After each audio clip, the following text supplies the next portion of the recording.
Pour réaliser cette séquence, nous devons pouvoir disposer du matériel suivant: un poste de travail propre et bien éclairé, une loupe à grossissement 2 fois et demi, une paire de Bruxelles en laiton, un appareil de réglage appelé chronocomparateur.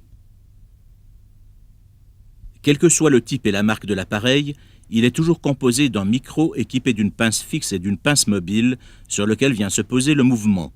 Le posage du mouvement s'effectue en écartant la pince mobile. Un ressort assure alors le rappel de la pince, le côté cadrant vers le bas. Le micro va capter le bruit émis par le mouvement lors des différents chocs consécutifs au fonctionnement de l'échappement. Ces sons sont transcrits en informations électriques. La fréquence des signaux ainsi transformés sera comparée à la fréquence d'un quartz étalon. L'affichage de l'information indique, sous forme d'une suite de points, la différence entre les deux fréquences. Il donne l'indication de la marche diurne, c'est-à-dire la variation en secondes par jour de la marche du mouvement. Suivant le type d'appareil, l'affichage de l'information peut être vertical ou horizontal. Sur les appareils modernes, l'indication linéaire de la marche est accompagnée d'une indication digitale directe de la marche diurne. L'indication linéaire subsiste car elle permet d'analyser d'autres paramètres du fonctionnement de la montre. Elle permet de conserver une trace des données précédant l'affichage digital du réglage. Une ligne parallèle au sens de défilement de l'afficheur indique toujours une marche diurne de 0 secondes par jour.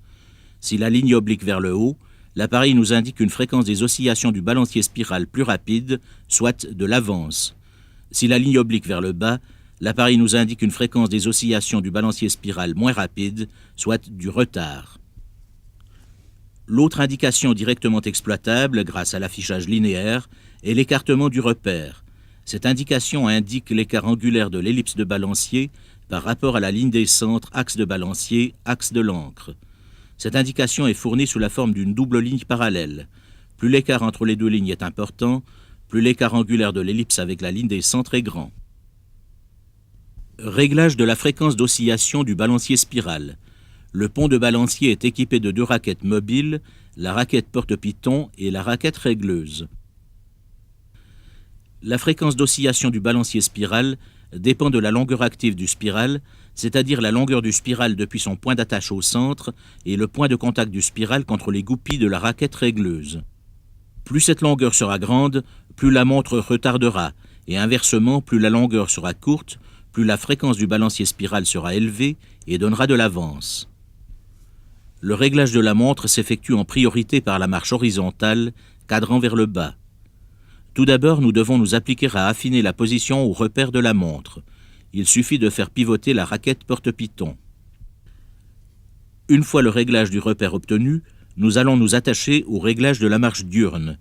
Pour régler la marche diurne du mouvement, il suffit, avec les Bruxelles en laiton, de déplacer la raquette régleuse porte-goupille et contrôler les informations sur l'écran d'affichage du chronocomparateur.